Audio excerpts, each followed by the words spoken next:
Welcome back to my Facebook and YouTube channel. तो भाइयों, today is the Clasico day और आज real Madrid versus Barcelona होने वाला है।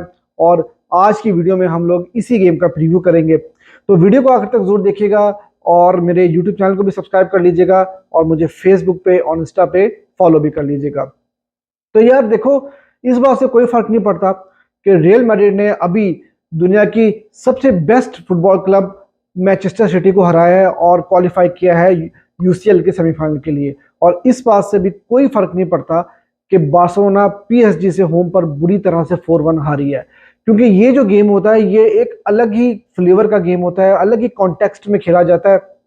और यहाँ पर कुछ ऐसा होता है कि आप एक्सपेक्ट नहीं कर सकते। अगर आपसे कोई ये पूछे कि यार आप इस गेम का रिजल्ट बताओ कि कौन सी टीम जीतेगी, आप नहीं बता सकते, आप बिल्कुल सही से प्रिडिक्ट नहीं कर सकते। और अगर आप प्रिडिक्ट कर भी पाओगे तो मैं समझूंगा कि वो एक तुक्का है, क्योंकि देखो यहाँ पर मैटर नहीं करता कि आपकी फॉर्म कैसी है, और यहाँ पर कोई मैटर नहीं करता कि आप कितनी बुरी तरह से पिले आ रहे हो, हारते जा रहे हो, उससे कोई फर्क नहीं पड़ता। और इससे भी कोई फर्क नहीं पड़ता कि आप पिछले 20 मैच पे अगर जीते हो, लेकिन क्लासिको में जब आप आते हो तो आपको वहां पर एक अलग ही लेवल की परफॉर्मेंस देनी पड़ती है। बार्सिलोना की अगर बात की जाए तो बार्सिलोना की जो रिसेंट हिस्ट्री है वो ये बताती है कि बार्सा ने बर्नाबो में काफी अच्छी परफॉर्मेंसेस दी है और काफी ह्यूमिलेटिंग डिफीट्स दी हैं रियल मैड्रिड को। और अगर रियल मैड्रिड की बात की जाए तो यार रियल मैड्रिड जो है वो मतलब अगर जो ऑनेस्ट बात है वो ये है कि अगर कोई टीम जो जहां पे थोड़ी सी डगमगाती है रियल मैड्रिड, वो बार्सिलोना ही है। चाहे बार्सिलोना कितनी बुरी फॉर्म में क्यों ना हो, कुछ भी हो, लेकिन इस गेम में आपको एक बहुत जबरदस्त किस्म की बैटल देखने को मिल सकती है। अब अगर हम बात करते हैं कि इस गेम में दोनों टीम्स जो हैं वो क्या प्लेयर्स उतार सकती हैं और वहां पर हमें क्या लाइनअप्स देखने को मिल सकती हैं, तो यार जो अगर मीडिया रिपोर्ट्स की बात की जाए तो वहां पर तो बहुत अजीब अजीब सी खबरें निकल के सामने आ रही हैं। अगर मैं बार्सिलोना की बात करूं तो वहां पर ये बातें हो रही हैं कि हो सकता है कि चावी जो है वो इंगिनो मार्टिनेज के साथ स्टार्ट करेंगे, अलोंसो के साथ स्टार्ट करेंगे, सेर्जियो रोबर्टो के साथ स्टार्ट करेंगे। अगर चावी ने यही कुछ करना है तो फिर मेरे ख्याल में तो इस गेम को खेलने नहीं चाहिए। और क्योंकि बार्सिलोना के लिए मैं समझता हूँ कि अब जो बाकी के 5-6 गेम्स बची है सीजन की, उसमें सबसे इंपॉर्टेंट गेम ये होगी। और आप मतलब नजर तो ये आ रहा है हमें कि हम लोग सीजन में कुछ जीतने नहीं वाले, कोई ट्रॉफी हमारे हाथ आने नहीं वाली। अगर रियल मैड्रिड मिरेकलसली अगर कुछ ऐसा हो जाए कि 3 मैच हार जाए या 2 मैच हार जाए, 1 मैच ड्रॉ कर दे और बारसा अपने सारी गेम जीत जाए, तो वहां पर जो है वो बार्सिलोना क्लासिको भी जीतने के बाद से बार्सिलोना ला लीगा का टाइटल जीत जाए, जो कि मुझे पॉसिबिलिटी नजर नहीं आती है। लेकिन उसके बावजूद बार्सिलोना के लिए ये एक बहुत ही इंपॉर्टेंट गेम है, बार्सिलोना इस गेम को हारना नहीं चाहेगी। और अगर रियल मैड्रिड बार्सिलोना को हरा देती है तो इस सीजन में डबल हो जाएगा उनका। उन्होंने ऑलरेडी बारसा को कैंप नो में हराया और उसके बाद अब कैंप नो में तो नहीं, जो बारसा का भी करंट स्टेडियम है वहां पर उन्होंने हराया था। और अब जो है वो बार्सिलोना को वो बर्नाब्यू में हराने की पूरी कोशिश करेंगे। इसके अलावा स्पेनिश सुपर कप में भी बार्सिलोना को हराया और वहां पे विनी जूनियर की हमें बड़ी आउट क्लास किस्म की परफॉर्मेंस देखने को मिली थी। और फिर जो अल क्लासिको हुआ था आपका बारसा के होम पर, तो वहां पर बलिंगम को हमने देखा था कि उन्होंने 2 गोल स्कोर किए थे। एक तो स्क्रीमर था और बैंगर मारा था उन्होंने, और दूसरा उन्होंने 90th मिनट में जाकर जो है वो एक मतलब टैप इन करके जो है वो गोल स्कोर किया था। तो अब अगर हम बात करते हैं कि यार मीडिया की जिस तरह से बात आ रही है तो वहां पर ये कहा जा रहा है कि विनी जूनियर जो है वो थोड़ा इंजर्ड नजर आ रहे हैं और हो सकता है कि वो ये गेम स्टार्ट ना करें, क्योंकि वो मैन सिटी के अगेंस्ट भी जो है वो सब्स्टिट्यूट हो गए थे। कार्वाहल भी जो है उनको भी नॉक लगा था, वो भी इंजर्ड हो गए थे। दूसरी तरफ अगर आप बात करते हो रियल मैड्रिड की, तो रियल मैड्रिड यार देखो उनके वो अगर ये गेम जो हार भी जाए तो उन वो फिर भी 5 पॉइंट आगे होंगे। लेकिन ये क्लासिको है और यहाँ पर दोनों टीम्स जो है वो हारना नहीं चाहेंगी और दोनों टीम्स बेस्ट पॉसिबल लाइनअप जो है वो सामने लाकर खड़ी करेंगी और कोशिश करेंगी इस गेम को जीतने की। अब विनी के साथ क्या रियल मैड्रिड जो है वो चांस लेगी? क्या वो उनको उतारेंगे कि नहीं उतारेंगे? क्योंकि देखें, एक और उनका बहुत इंपॉर्टेंट गेम होगा आज से 8-9 दिन के बाद, वो होगा बायर्न के अगेंस्ट, जहां पर वो लोग यूसीएल का फर्स्ट सेमीफाइनल खेलेंगे, वो भी बायर्न अरीना में जाकर। तो क्या कार्लोस एंसेलोटी जो है वो विनी जूनियर के साथ जाएंगे या नहीं जाएंगे? क्या क्रूज के साथ वो स्टार्ट करेंगे कि नहीं करेंगे? मीडिया रिपोर्ट्स में ये भी आ रहा है कि वो हो सकता है कि स्टार्ट करें लूका मॉड्रिच, और लूका मॉड्रिच दोनों के कमाल किस्म के प्लेयर हैं और जब वो खेलते हैं तो फिर क्या कमाल किस्म की जो है वो हमें पासिंग वहां पर नजर आती है, एक फ्लुएंसी नजर आती है रियल मैड्रिड की पासिंग के अंदर। दूसरी तरफ जहां तक मुझे लगता है कि मीडिया में जो बातें हो रही है मैं उस पर ज्यादा ट्रस्ट नहीं कर रहा हूँ इस टाइम पे, और मुझे यही लगता है कि कुबारसी ही स्टार्ट करेंगे बार्सिलोना की तरफ से, लेफ्ट बैक पे कैंसेलो ही स्टार्ट करेंगे।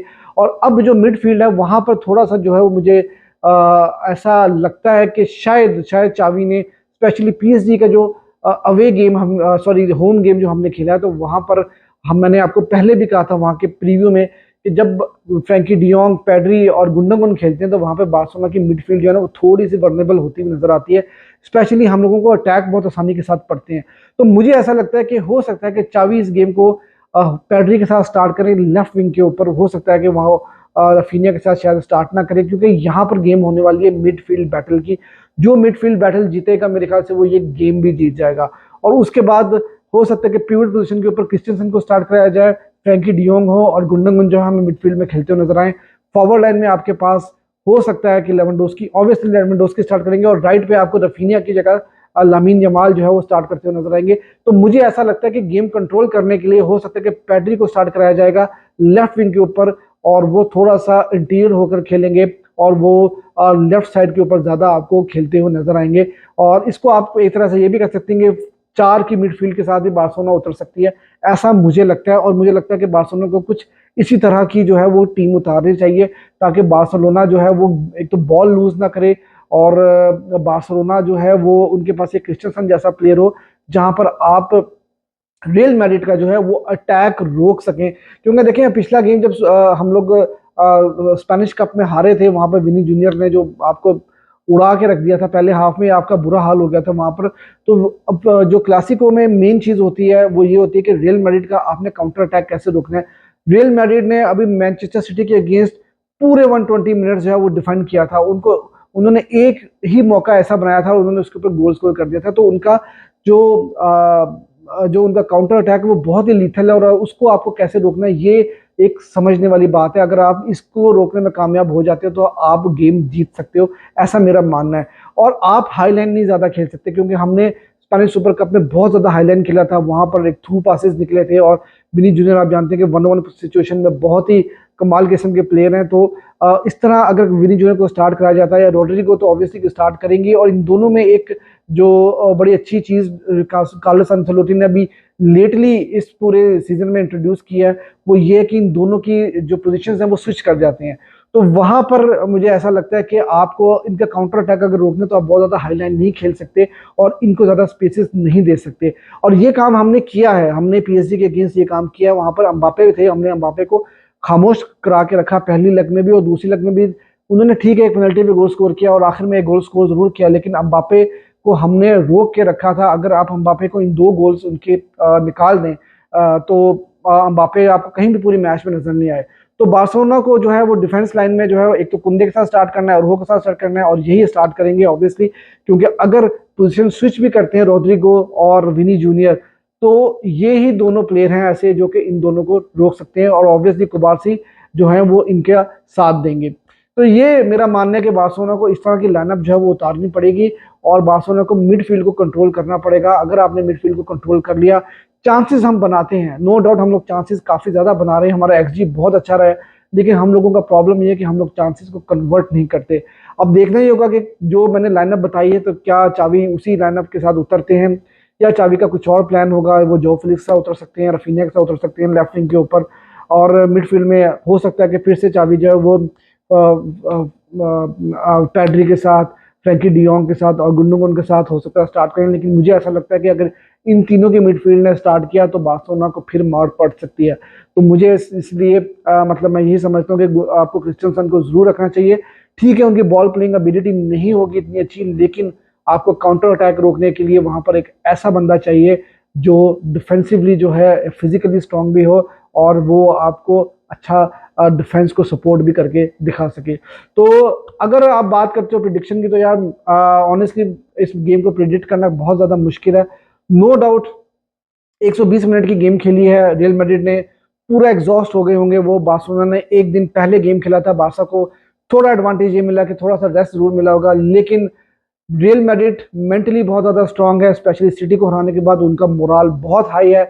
बार्सिलोना पीएसजी से हारने के बाद उनका मोराल बहुत ज़्यादा गिर गया था, लेकिन जब क्लासिको आता है तो वहाँ पर दोनों टीम जो है उनको एक दूसरे को हराना होता है और उनको एक मैसेज देना होता है वर्ल्ड फुटबॉल में कि भाई हम जो हैं वो दुनिया की बेहतरीन टीम है।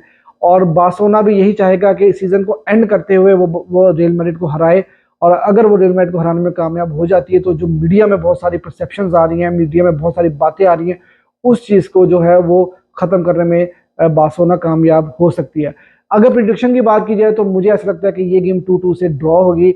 आपकी क्या प्रिडिक्शन है, आप भी मुझे कमेंट सेक्शन में ज़रूर बताइए। और आप क्या समझते हैं कि चावी को टैक्टिकली क्या टीम उतारनी चाहिए और उसकी क्या टैक्टिक्स हो सकती हैं इस गेम को जीतने के लिए? Do let me know in comment section and also subscribe my YouTube channel and follow me on Facebook and Instagram.